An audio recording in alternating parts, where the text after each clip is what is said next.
www.crypto.com. Hello and welcome to the RT interview, The Crypto Talk. Today we are speaking with Robert Crossley, Global Head of Industry and Digital Advisory Service at Franklin Templeton, and Christian Machts, who is the Head of Germany and Austria. Christian, please tell us a few words about tokenization in the view from Franklin Templeton, Germany and Austria. Hello everyone, and maybe let me, before I answer your question, let me take a step back and have a quick look at our industry as it stands today. So we are changing, the financial industry is changing at a brutal speed. So I have never seen such a speed of change during my whole career. So what was a mutual fund in the past is now an ETF and will now move into the digital world. What was with private markets, a more institutional offer in the past is now democratizing to the retail space, to the wholesale space. So that means you have a rapid change in the product offer to customers more broadly. So, and what you have is you have what I would describe as a digital revolution in the way how customers can access those type of products. So think about neo-brokers, think about fintechs, think about all the types of digital advice solutions we're seeing in the market. And Germany, interestingly, is one of the leading markets for digital in Europe and maybe globally. I think probably behind the US, but on a global level, we're definitely on the forefront of developing into that space. So that means when you look at the next generation of investors, so they ask for more convenience in how to access assets, how to invest into assets, when to buy and sell. So, and also there is, as always, a high level of cost sensitivity to the way of investing. And that's even more important when you think about long-term retirement solutions, that's even more important when you think about you invest into multiple asset classes and you add a layer of complexity to that. So I'm of the opinion that most of what we've seen with cryptocurrencies over the last couple of years is a type of training camp, is where we all learn on how to deal with the new way of approaching assets. Which all is under the headline tokenization. And tokenization to me is the next revolution in our industry and should be separated from blockchain and how do we deal with infrastructure. But Robert at my right, I think he's really the expert to talk about the two things coming together at a later stage. But when you put yourself into the shoes of an asset manager like we are, so I think your job is managing assets and offering your clients a broad base of different assets to be combined in an individual portfolio to deliver on their needs.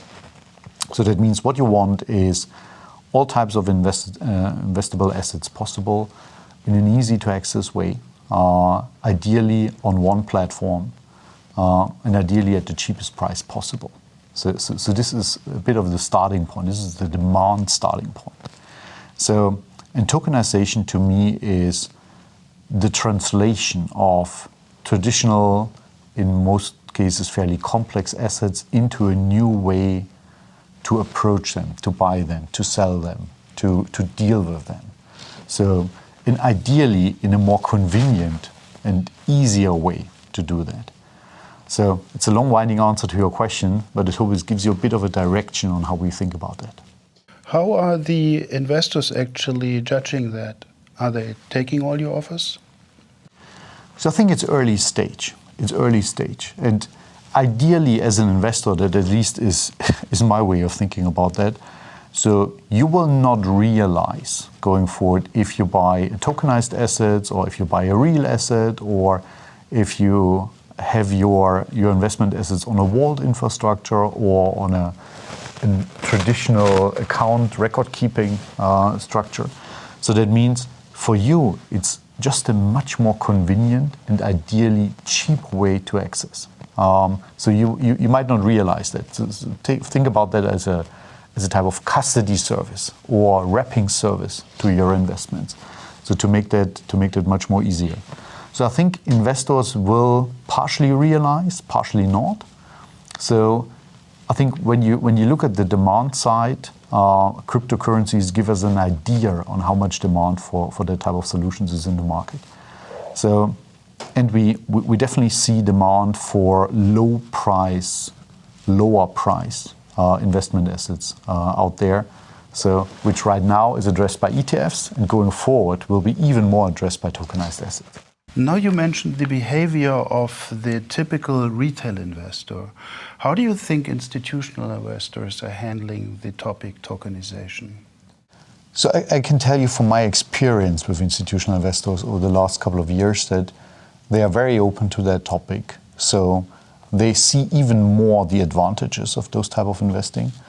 And when you think about maybe not the most simple version of it, but one of the versions we are offering already, that is tokenized money market. So that's a typical institutional product. So where you have 24/7 trading, so you have features to the investment solution that are fairly new, but highly attractive to large global corporates. So, and you can gain yield much more than with all the products in the past. So there are a lot of advantages, and yes, we're discussing that actively with a lot of clients in the market, and we have clients already moving into that space.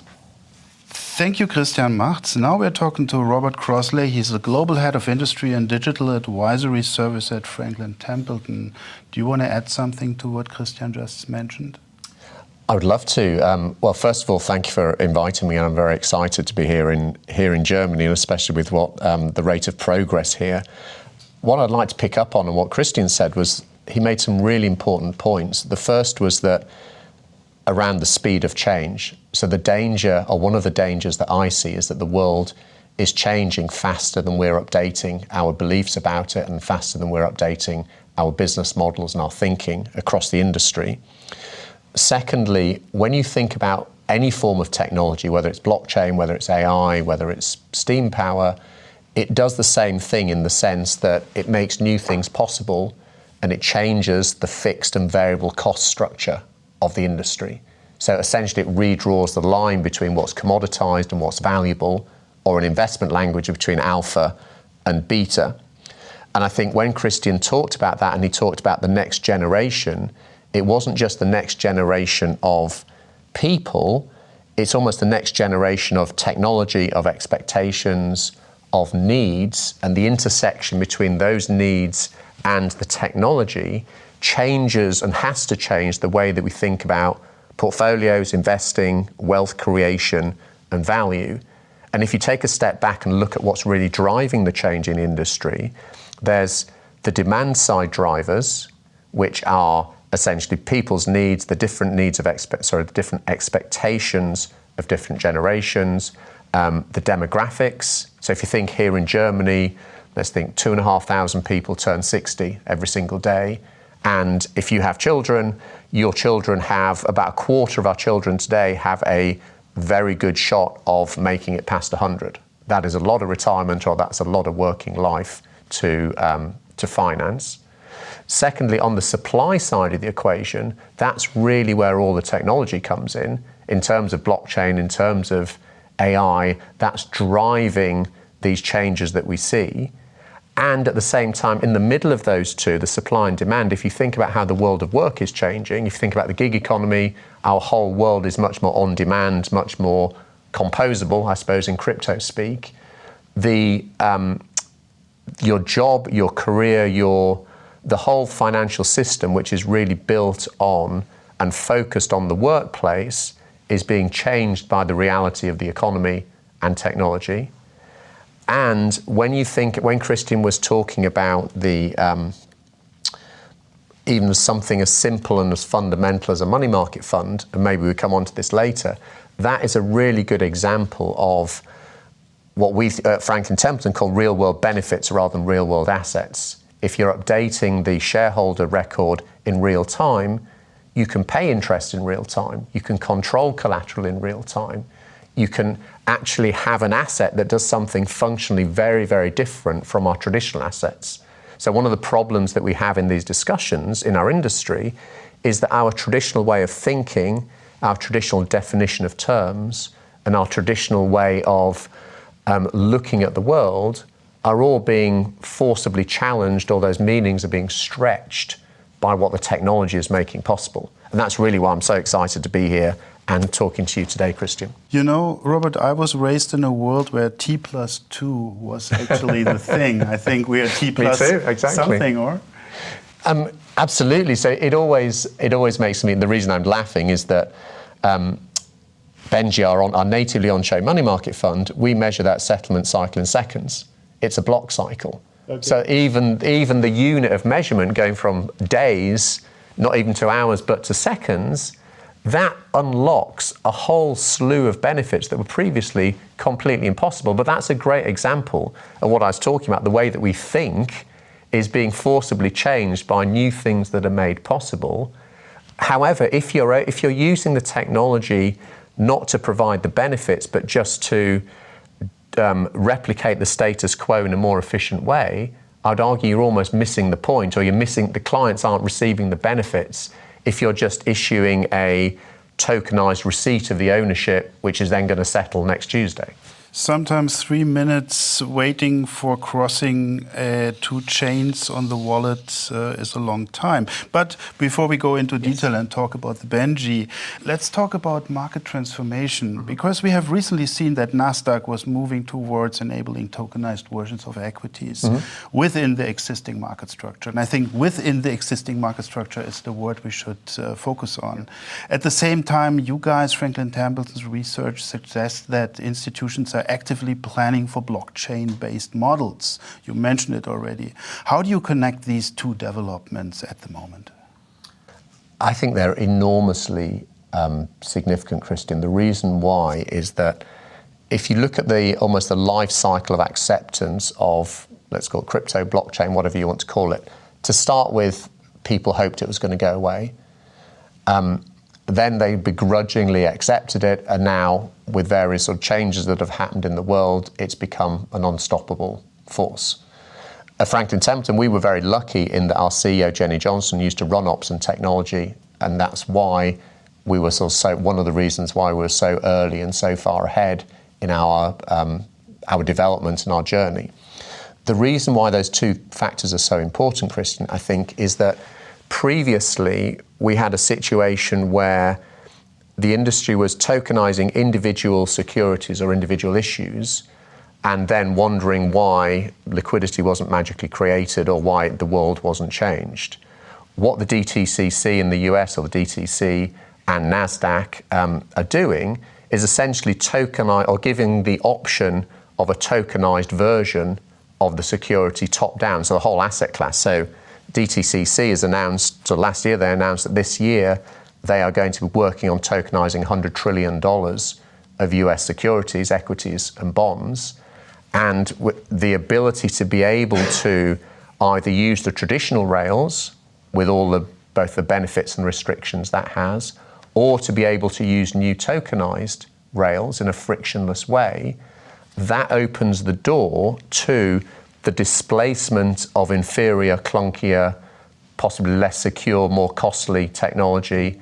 In the same way that ETFs have gradually replaced mutual funds, that has set the stage for the industry being able to vote with its feet and choosing the system and essentially choosing the operating system, which gives them more advantages for their individual purposes. So top down, not bottom up, and I think that's a game changer.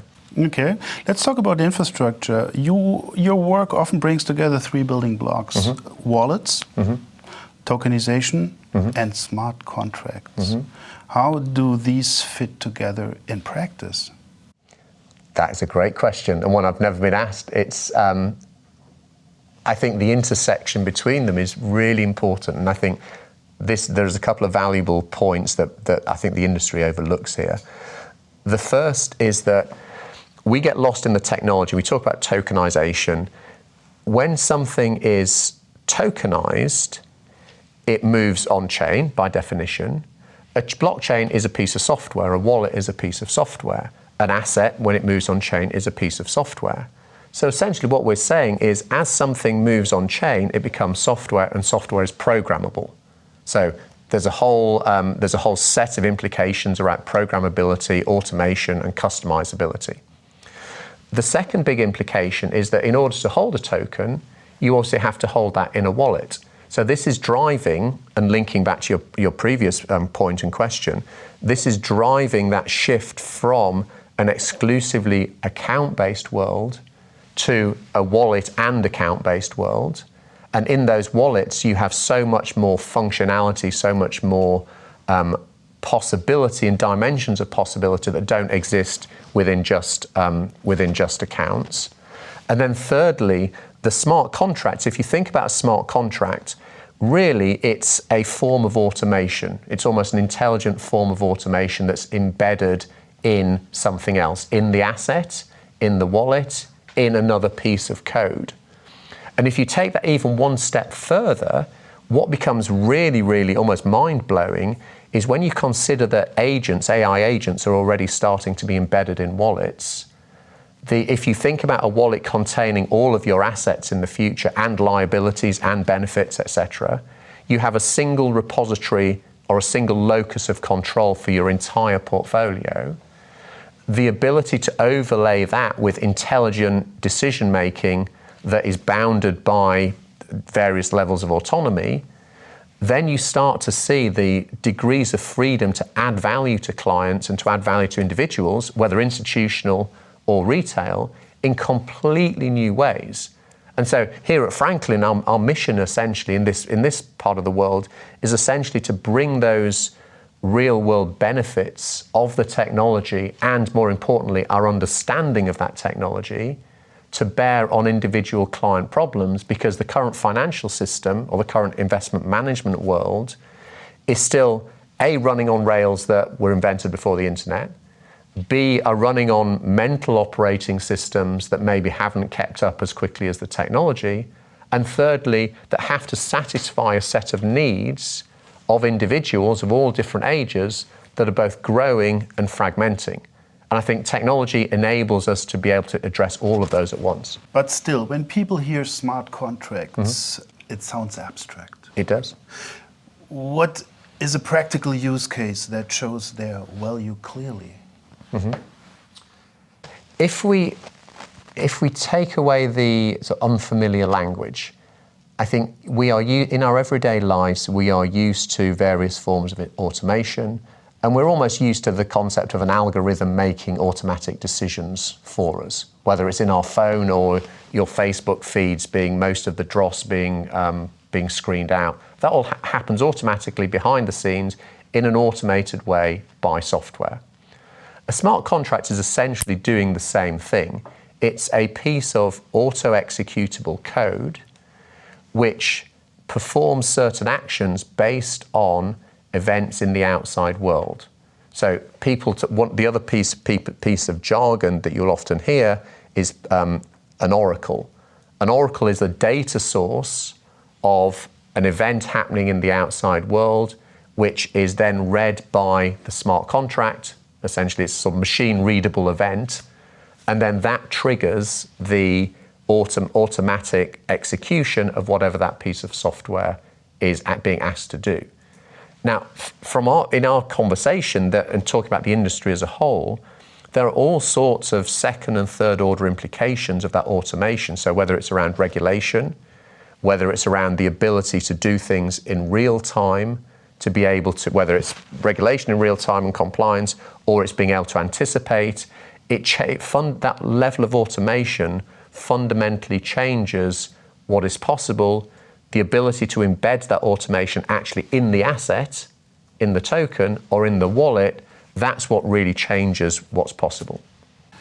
Wallet-based systems are another important theme in your research. What do wallets improve for institutions and for end investors? Wow, that's a big question, Christian. Just a short answer. Just a short answer. Single locus of control of assets. So instead of assets being dispersed, they are in one place. The programmability or the potential programmability of those assets, because they are in tokenized form, and the much, much more efficient transfer, exchange, payment, etc. of and for those assets. Well, let's make a little bit an excursus. We are now seeing the rise of agentic systems. They're in the news everywhere. AI agents that can act autonomously and transact. How do you think about a future where these agents can exchange value directly? For example, through wallets or tokenized assets? I think what you've put your finger on, Christian, is what's going to change the world in the next few years almost beyond all recognition, because you can think of tokenization and tokenization of assets as creating, and tokenization of data, as creating machine-readable things or machine-readable assets. AI is fed on data, as we were talking about earlier with sort of agents and training. Secondly, the autonomous decision-making, which can be, and so automated and autonomous decision-making, which can be implemented through the wallet, needs machine-readable assets and machine-readable forms of payment. Now, the reason that our natively tokenized money market fund, Benji, is so exciting to us strategically and from a conceptual perspective is that you have a form of money that you can use to pay for transactions which operates in real time. There is no settlement, there's negligible settlement lag because you are settling in real time, you're being paid interest in real time. You don't have that settlement friction and lag. So when you put AI and blockchain together, if you think of the world or the investment management world as being composed of 3 layers, and you may have heard the lady who runs innovation, Sandy Call, my boss, talk about this. At the fundamental layer, the industry's infrastructure is being changed. You have this infrastructure layer, which is wallets and blockchain. On top of that sort of architecture layer, or the re-architecting of the industry, you have what you might call a liquidity layer or a payment layer. Different forms of money with different properties and different advantages being created, which are being used to pay for transactions on these sort of blockchain rails. And then and only then at the top level do you have the product and service layer where you actually tokenize the individual assets themselves. As an industry, we tend to fast forward straight to the product layer because we think in terms of products. The real revolution is at that architectural or infrastructure layer together with that payment and liquidity layer.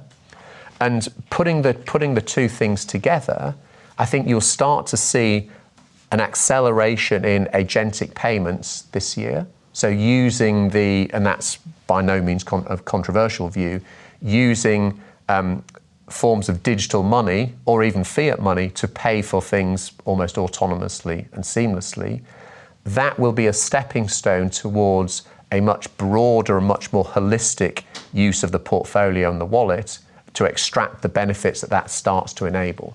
So I think putting the two things together, whether it's sort of agents and the blockchain architecture, even if it wasn't for training agents, would be revolutionary in and of itself. You mentioned it a few times, Benji. What's behind this beautiful name, Benji? It's a pun on Benjamin Franklin, in our sort of eponymous name of the firm, Franklin Templeton. Okay. It is a US 40 Act fund, money market fund, that has been on-chain coming up for almost half a decade. So trading, settling 24/7, 365. We run that across 10 public chains simultaneously, and we run validator nodes on all of those chains. So we're part of the infrastructure helping maintain the health of those chains and validating transactions. There are 2 important points there. The first is that inside-out view of a chain gives us a very privileged perspective as to the health of that chain. Because if I'm an investor, the only reason to buy any cryptocurrency is to pay for block space. You want your transactions to be recorded on that blockchain. Looking at that blockchain from the outside is a very difficult thing to do, to actually assess the health of it, the vitality of it, the characteristics of it, When you are a validator, when you're on the inside, you have a very different investment perspective of those chains, and we're assessing new chains all the time. Secondly, uniquely having a digital transfer agent being able to have the book of record exclusively on chain, that unlocks all the benefits we were talking about earlier in terms of real-time actual payment, not just accrual of interest, and even being able to, what we're working on is even being able to allocate interest intraday according to the length of your ownership. That becomes having a hard asset that you can use as a payment instrument in the world that we're talking about. Then you start to see something that looks like a very boring thing, a money market fund, suddenly has much, much greater utility in this developing financial system. So whether it's for a retail investor who just wants to see their interest, to receive their interest in real time, or it's an institutional, let's say a treasurer who wants real-time interest, or a trader on a hedge fund on a crypto exchange wanting to have a lower haircut on their collateral, it's the same instrument can perform many, many different functions because it's in tokenized form and because it's in natively tokenized form. And so we use sort of Benji for shorthand for all of that, but it's really the multifunctional instrument that we think will be at the heart of so much of the activity in the future ecosystem. Is Benji something that is only available for US investors, or is it also available for European or German investors?